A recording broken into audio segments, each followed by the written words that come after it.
কি।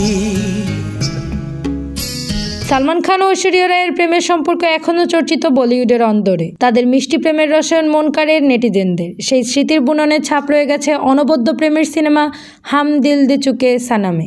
সেই ছবির শুটিংয়ের সময় তাদের সম্পর্কের কথা কারো অজানা নয়। তখনকার স্মৃতি আজও খুঁজে ফেরেন বলিউড ভাইজান। নবরাত্রির প্রসঙ্গ এলে ওই সোনালি দিনে ফিরে যান বলিউড সুপারস্টার সালমান খান, কারণ তার জীবনে দারুণ মুহূর্ত ছিল ঐশ্বরিয়ার সঙ্গে প্রেমের দিনগুলো। এক পুরনো সাক্ষাৎকারে সালমান জানিয়েছিলেন নবরাত্রির প্রসঙ্গে। তাকে প্রশ্ন করা হয়েছিল তার কাছে জীবনের নবরাত্রির সেরা স্মৃতি কোনটি। নবরাত্রির মুহূর্ত বলতেই তার মনে পড়ে যায় সেই ছবির গান ঢোলি তারর কথা।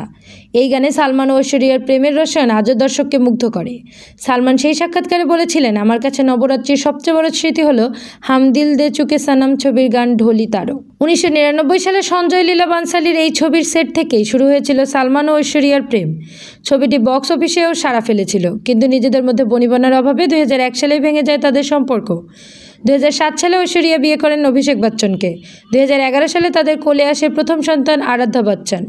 তবে গত কয়েক মাস ধরে শোনা যাচ্ছে তাদের সম্পর্কে চির ধরেছে। অন্যদিকে সালমান ও তার পরে একাধিক সম্পর্কে জড়িয়েছেন, তবে তাদের পুরনো স্মৃতি এখনও ভক্তদের কাছে অনবদ্য হয়ে আছে।